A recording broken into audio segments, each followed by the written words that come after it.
In this video, we will work on two more different types of selectors. We'll do the all selector that I mentioned in the previous video, and then I will do the ID selector. We'll save the class selector for the next video. In the CSS, we'll start with the all selector. The all selector is an asterisk. And just like any other selectors in our CSS, we put in the selector and then the opening and closing curly brackets.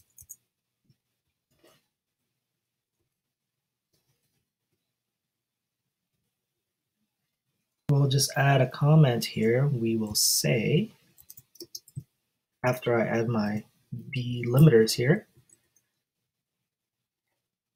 the asterisk is the all selector. And by all, I mean all the elements in your HTML page. This would be a great way to target every single element and use whatever declaration you want to make it or that you want to use for it. In this case, let's take out all the default margins and paddings that go with block elements. Looking at our page preview, you'll notice that all these block elements, for example, this H1, it has space below, before and after it. This paragraph has space before and after. This heading has space before and after, and so on. I want to change that. And instead of having to write out different rules for each element, we can just use the all selector.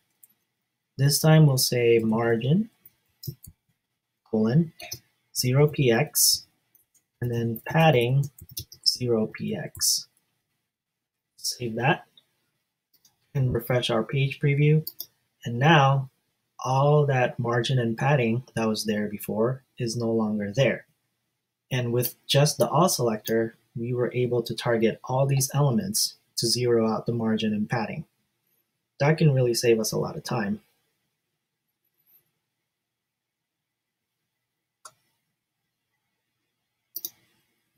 Next, let's do the ID selector. An ID selector is another way to target elements to style them. And the syntax for that is to use a # or hashtag, and then whatever name you want to use for it. So let's do something like this in our CSS. Let's do a hashtag, and then we'll say main-title. You'll notice that if you wanted to have two words that you don't want to use a space, you should use a dash instead, or you could just make it one word. Whatever the case is, just make sure you don't have spaces in your selector name. Now for this main title, I want to use that for this main title right here, this H1. I want to add a border around it. So we will use a border property, and this border property will have three values. The first one would be how thick we want it to be. Let's say 4 pixels or px. Next value would be the style. Now I'm using Dreamweaver, so it's showing me all the different possibilities. I can make it medium, thin, thick, and so on. I want to make it solid.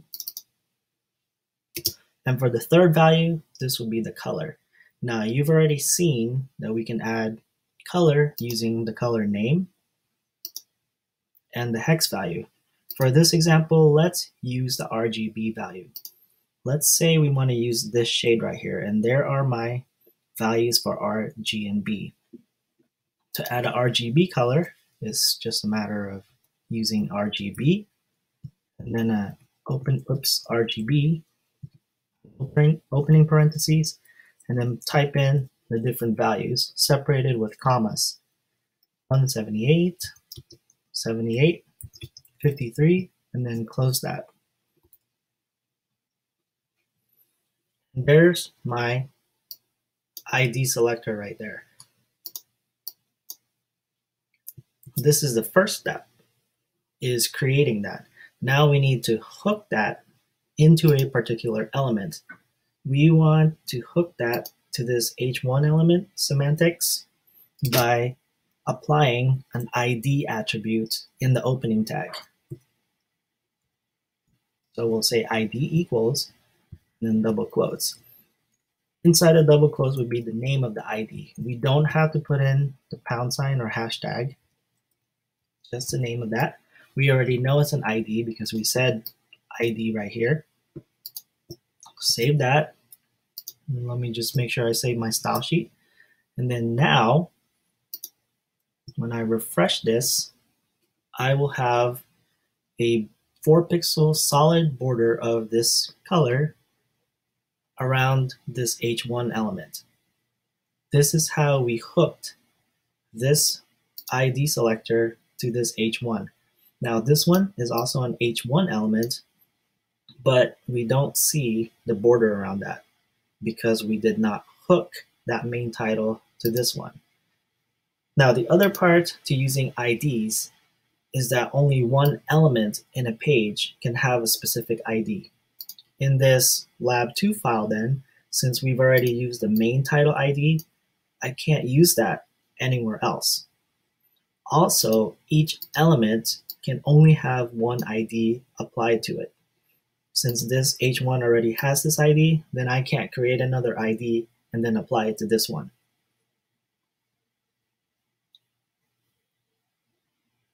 Let's go back to our CSS then and add a comment about this for your notes.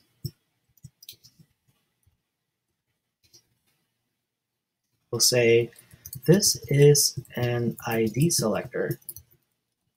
It can be applied only one element per HTML page. And to see it, the HTML, we'll add a comment next to this h1. And we'll say the CSS properties associated with the ID selector, that would be main title. CSS properties, well, I only have border right now. The CSS properties associated with the ID selector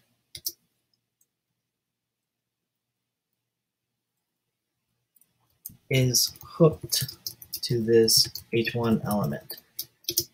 Now I put properties on there because I forgot that I want one more property to apply to this main title. Let's go back to our preview. Right now, as a block element, this h1 takes up the entire width of its container, which is the body. No matter how big or small I make my browser window, it takes up 100% of the width. And you can see that because the border goes all the way across. I can change this default behavior by applying a second property, width, and we'll just say 50%. Now, it will only take up 50% of the browser window width. No matter how big or small I make it, it will always take up 50% of the width.